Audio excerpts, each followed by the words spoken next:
Wandile, thanks for joining us this morning. It's quite a bleak picture that's being painted, especially when it comes to the agricultural sector.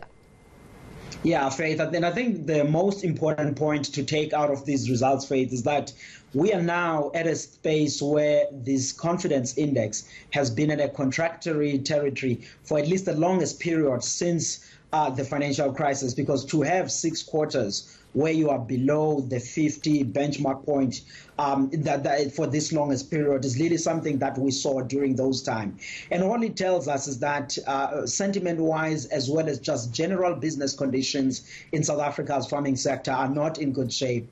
And I think the recent GDP numbers also speak to that, because overall this sector is actually also still in recession. So all of these numbers are reminding us of that reality. I mean, have we actually realized the significant impact of the foot and mouth disease?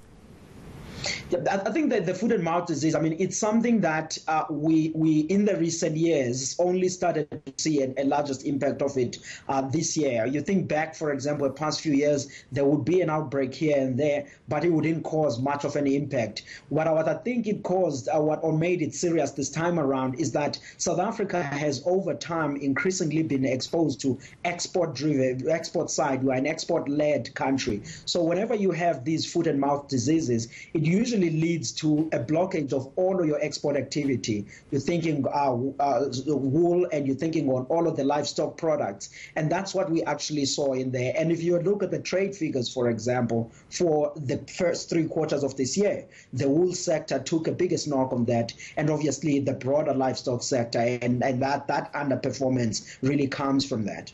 You know, Wandile, the reason why there's so much cause for concern is simply because you and I can have a top-level conversation about it, but at the end of the day, the bottom line is that it does hamper in some way or another food security, and not only food security, around food prices. Yeah, I think, Faith, the near-term issue on this is really about the health of the agricultural sector and sustainability and jobs thereafter. Because on a food security side, yes, you are right, it is a key concern. But I think in the near term, though, South Africans tend to benefit, at least if the farms affected are relatively few. But obviously, if it's spread to a larger part where there's a number of farms that are affected, then that becomes a threat. But if it's still a couple of few farms, I wouldn't necessarily, at the moment, the ones categorized as few, because over 14,000 cattle have been affected. But obviously, when you put that in perspective, in a country that has about 12.8 million head of cattle, it's still a relatively smaller number in terms of the head count.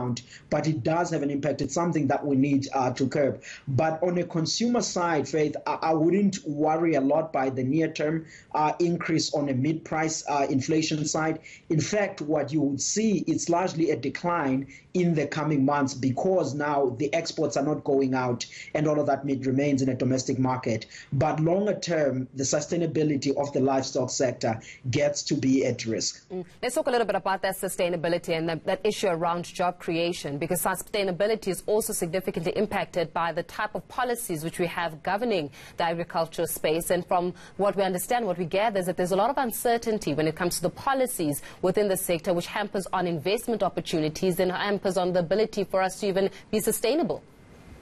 Yes, I mean, Faith, when we talk to agribusiness bosses, when we do these indices, the one thing that keeps coming up is obviously the clarity on the land reform stuff. That are going on, and some of those we've been sitting as part of those panels that are looking at these things. But they say, but what is the clear direction going forward? My sense from speaking to many people is that it's not like there is a resistance to implementation of land reform, but where we are not finding each other as a country is on the pathway of going of doing that. And the second point that is also coming up over and over, and increasingly so in the recent past, is the story around water. There's an infrastructure side of the discussion, but also on a regulatory side of the discussion on getting the water licenses, particularly when you think about expansion to new areas of people who still want to farm. And those are some of the key things that I think may remain some of the stuff that needs to be solved if we are thinking about really having that agricultural economic growth opportunities in the rural areas and creating the opportunities for employment. I think we have to think thoroughly as we go into to 2020 on how we get to address these challenges. Wandile Sihlobo, we're going to leave it there for this morning, giving us the latest on these Agribusiness Confidence Index, which has seen a decline. Yeah. Oh, gosh, not good. Tough times.